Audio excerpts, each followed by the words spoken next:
You know, I never thought I'd make it to 83.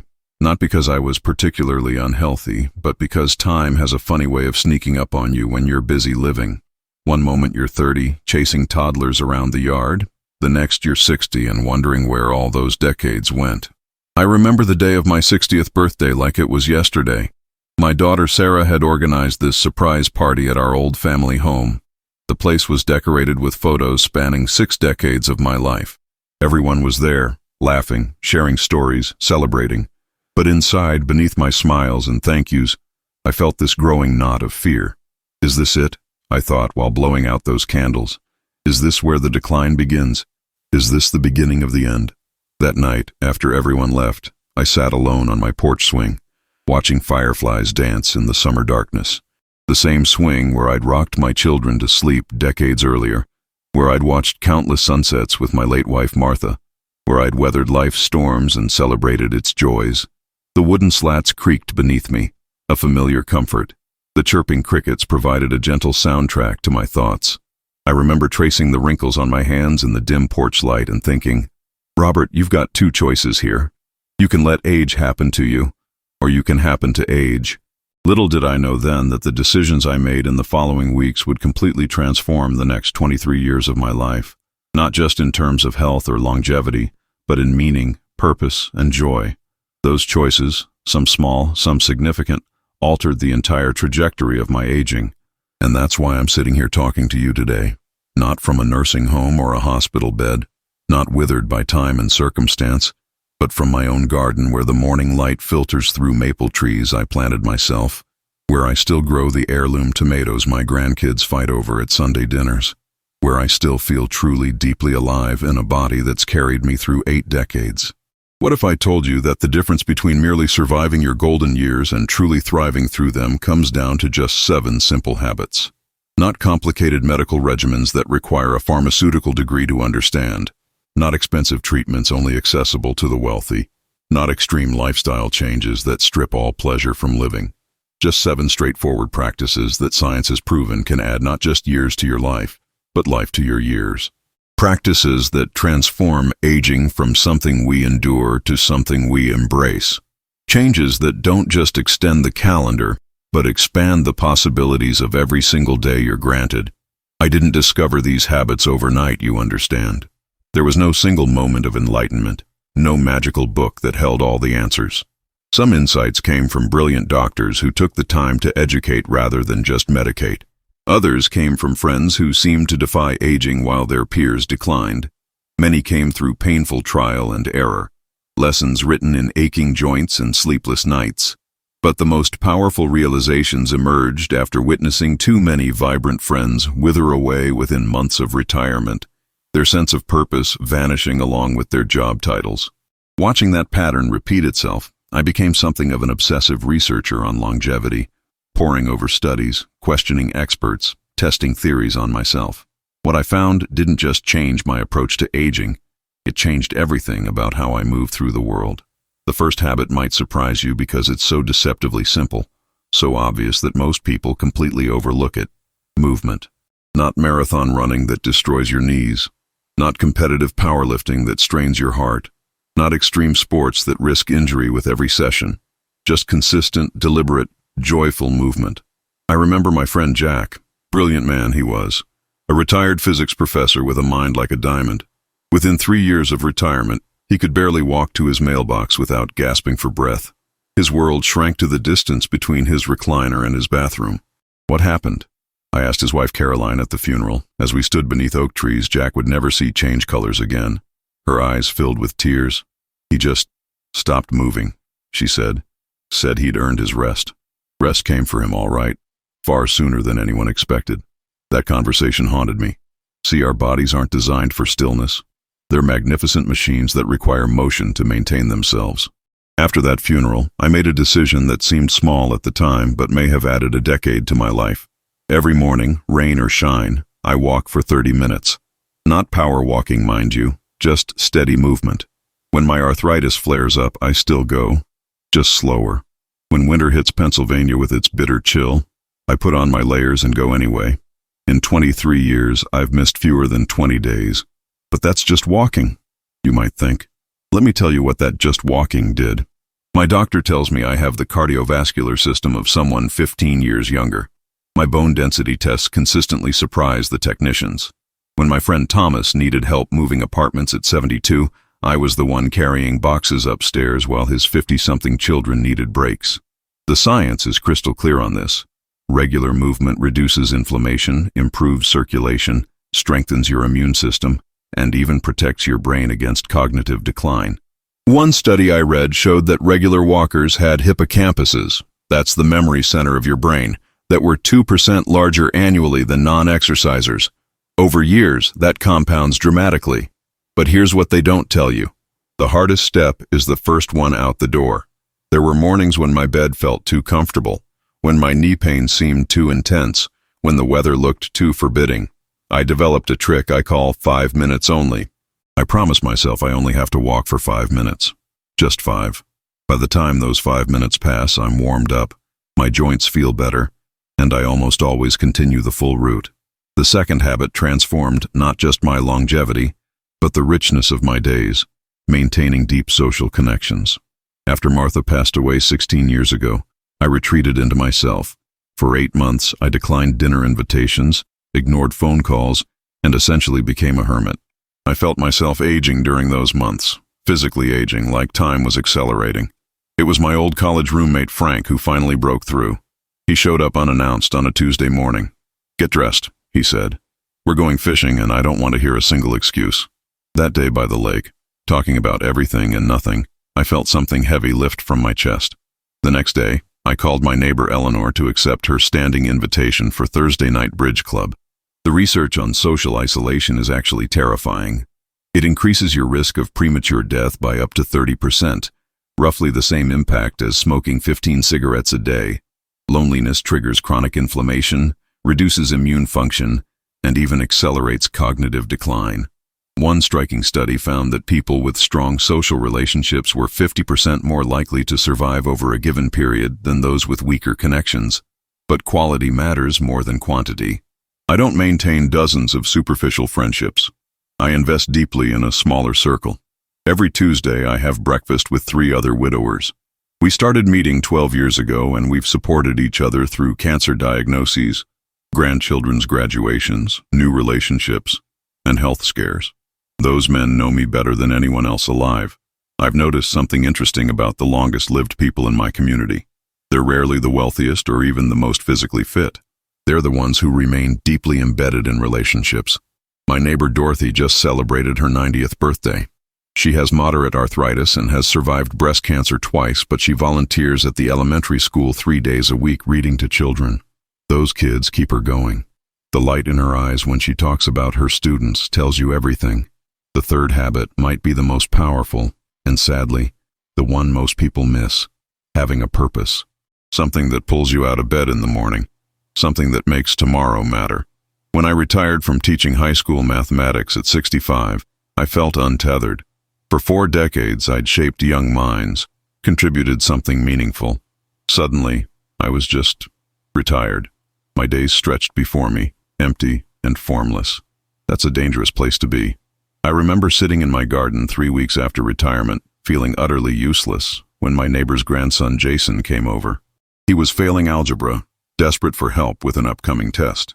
Something clicked back into place as I walked him through quadratic equations. The next day I called the community center and offered to start a free tutoring program for students who couldn't afford private tutors. 18 years later, I've helped over 400 students. Some have gone on to become engineers, teachers, even a mathematician. Last year, Emma, one of my first students, now a mechanical engineer, brought her daughter to me for help with geometry. That moment, 3 generations connected through knowledge, may have been one of the proudest of my life. The science on purpose is remarkable. Studies show having a strong sense of purpose can reduce your risk of death by about 15% over a 14-year period. Purpose reduces stress hormones, improves immune function, and even appears to protect against Alzheimer's disease. Researchers believe having purpose creates a virtuous cycle. You take better care of yourself because tomorrow matters. Purpose doesn't have to be grand or world-changing. It just needs to matter to you. My friend Harold found his purpose in training shelter dogs to increase their adoption chances. Patricia, who I've known since elementary school, runs a community garden that supplies fresh produce to the local food bank. Whatever it is, it has to pull at your heart and make you feel needed in this world. The fourth habit is about nourishing your body intelligently. I'm not going to lecture you about never eating cake or giving up all life's pleasures. That's no way to live. But I've learned there's profound wisdom in approaching food as medicine. In my late 60s, I started experiencing digestive issues and alarming brain fog. My doctor ran tests, found nothing serious, and essentially told me, well, you're getting older. I refused to accept that answer. Through research and consultation with a nutritionist, I dramatically changed how I eat. I began following what scientists now call a modified Mediterranean diet, rich in vegetables, fruits, whole grains, olive oil, and fatty fish. I reduced processed foods, refined sugars, and factory-farmed meats. Within 3 months, the brain fog lifted. My energy surged. The digestive issues resolved. What fascinated me was learning how certain foods either create or fight inflammation in the body. Chronic inflammation accelerates aging and underlies most age-related diseases. Heart disease, diabetes, Alzheimer's, even many cancers. The foods we've been told are normal, the sugary cereals, microwave meals, soft drinks, are quietly creating constant inflammation. One compelling study found that people who closely followed a Mediterranean diet had 30% lower risk of heart disease and nearly 20% lower risk of overall mortality. Another showed that such diets reduce inflammation markers in the blood by up to 20%. Here's my simple approach. I eat like my grandmother cooked. If she wouldn't recognize it as food, I generally avoid it. I grow what vegetables I can. I minimize anything that comes in a box with a long ingredient list. And yes, I still enjoy birthday cake with my grandchildren and the occasional glass of red wine with dinner. The transformation in how I feel wasn't immediate. It took about 3 months to really notice the difference. But at 83, I take no daily medications except for occasional allergy relief. My doctor calls me her poster child for healthy aging. I'm not sharing this to boast, but to emphasize that what you put into your body over decades fundamentally shapes your experience of aging. The fifth habit might sound strange coming from someone born in 1941, but it's been transformative, practicing mindfulness and stress management. For most of my life, I prided myself on pushing through stress. Headache, keep going. Worry keeping you up, work harder tomorrow. It took a minor heart scare at 68 to wake me up. Your heart is strong, the cardiologist said, but your stress is killing you. He recommended meditation. I laughed out loud. I'm not some hippie, I told him. He just smiled and said, try it for 2 weeks before you dismiss it. Those 2 weeks changed everything. I started with just 5 minutes each morning, focusing on my breath, acknowledging thoughts without following them. It was maddening at first. My mind jumped around like a squirrel in traffic. But slowly, something shifted. I began noticing spaces between my reactions. When my son called with problems at work, instead of immediately absorbing his stress, I could respond with clarity.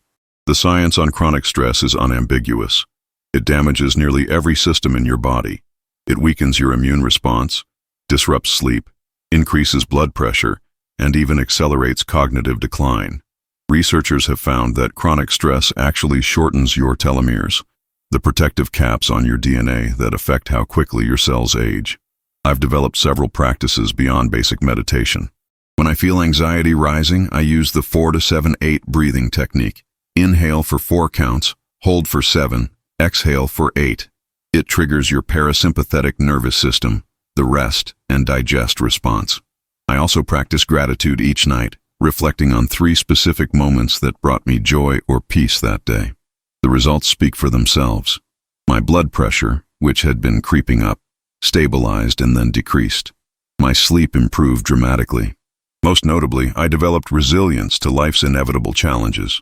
When my brother passed 3 years ago, the grief was immense, but I had tools to process it without becoming overwhelmed. The 6th habit keeps your most important organ healthy, your brain. Continuous learning and mental stimulation might be the most underrated longevity practice for people over 60. Your brain, like any muscle, needs regular workouts to stay strong. At 70, I decided to learn Spanish. My grandchildren thought it was hilarious. Grandpa with flashcards and language apps. Why Spanish? They asked. Why not? I replied. 3 years later, I traveled solo through Spain for a month, navigating, conversing, and making friends in my new language. It was one of the most vibrant experiences of my life. The neurological benefits of learning new skills in older age are remarkable. Studies show that mentally stimulating activities build what scientists call cognitive reserve, essentially backup neural pathways that help your brain compensate as you age. One longitudinal study found that people who regularly challenge their brains with new learning were 63% less likely to develop dementia than those with mentally passive routines. What's fascinating is that the more you push beyond your comfort zone, the greater the benefit. Crosswords and Sudoku are fine, but they eventually just strengthen neural pathways you already have. Learning something completely new, a language, musical instrument, art form, or technology, creates entirely new connections in your brain. I've watched too many people retire and then retire their minds. My colleague, William, brilliant engineer, spent his retirement watching television quiz shows. "I'm keeping my mind sharp," he insisted. He was diagnosed with Alzheimer's at 79. Meanwhile, my friend Ruth took up digital photography at 75, learned complex editing software, and started showing her work in local galleries. At 88, she's still sharp as a tack, constantly learning new techniques. Every year, I try to learn something significant that challenges me. 3 years ago, it was basic coding. I built a simple website for our community garden. Last year, I took a course in quantum physics, didn't understand half of it, but stretched my mind tremendously. This year, I'm learning to play the ukulele, much to my family's amusement. The seventh and final habit took me the longest to adopt, perhaps because our culture celebrates sacrificing sleep, prioritizing quality sleep and recovery. In my younger years, I wore sleep deprivation like a badge of honor. "I'll sleep when I'm dead," I used to joke. The irony is that poor sleep would have gotten me there much faster. At 75, I developed insomnia for the first time in my life. After months of struggling, I consulted a sleep specialist who transformed my understanding. "Sleep isn't passive," she explained. "It's when your brain and body do their most important repair work." The science of sleep and aging is eye-opening. During deep sleep, your brain clears out accumulated toxins, including beta-amyloid proteins associated with Alzheimer's disease. Your body releases growth hormone that repairs damaged cells. Your immune system resets and strengthens. One study found that people with consistently poor sleep had 45% higher rates of heart disease. I developed what my grandkids teasingly call my sacred sleep ritual. I stop all electronics 2 hours before bed. The blue light disrupts melatonin production. I keep my bedroom cool, dark, and quiet. I practice gentle stretching to release physical tension. Most importantly, I go to bed and wake up at the same times every day, even weekends, even holidays. The transformation was gradual but profound. I now sleep 7 solid hours most nights. My memory improved. My energy levels became more consistent throughout the day. Even my arthritis pain decreased, likely because inflammation reduces during quality sleep. What's remarkable is how these 7 habits reinforce each other. When I move regularly, I sleep better. When I sleep well, I make better food choices. When I manage stress, my social interactions are more meaningful. When I have purpose, I'm motivated to take care of my health. It's not 7 separate habits. It's one integrated approach to living well. Now, I won't pretend this journey has been perfect. There have been setbacks, weeks when grief or illness derailed my routines. The difference is that I no longer see these as failures, but as part of the natural rhythm of life. I simply return to my habits when I can, without judgment. I also won't claim these habits guarantee longevity. There's always an element of genetic lottery in how we age. What I can tell you with certainty is that they improve the quality of however many years you have.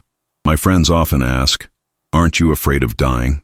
The truth is, I'm not. I'm far more afraid of not fully living while I'm here. Looking back at that 60-year-old sitting alone on the porch swing, worried about decline, I wish I could tell him what I know now, that the coming decades could be among his richest, most meaningful years.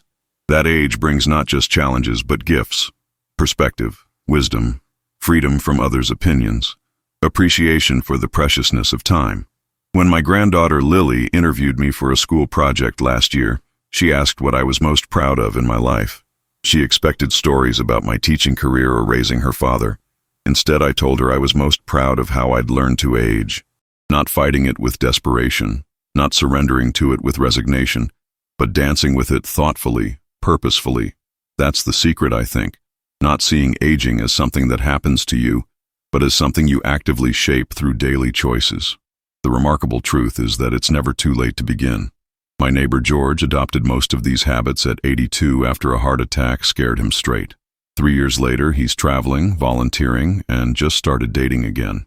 I've shared these habits with you not because I've perfected them, but because they've profoundly changed my experience of growing older. The research supports them, yes, but more importantly, I've lived their impact. I've watched them transform not just my health, but my joy, my relationships, my sense of possibility. Sometimes people ask if I follow these habits to live longer. That's part of it, certainly. But the deeper truth is that I follow them to live better, more connected, more present, more fully myself. The additional years are just a wonderful bonus. When I was younger, I thought of aging as a linear decline, a slow, inevitable loss of capacity and joy. Now I know better. Aging is what we make it. With the right habits, your 60s, 70s, 80s, and beyond can be among the most liberated, connected, and meaningful chapters of your life. So here I am at 83, still learning, still contributing, still deeply engaged with this beautiful, complicated world, not because I'm extraordinary, but because I discovered, through both science and experience, that how we age is largely a choice.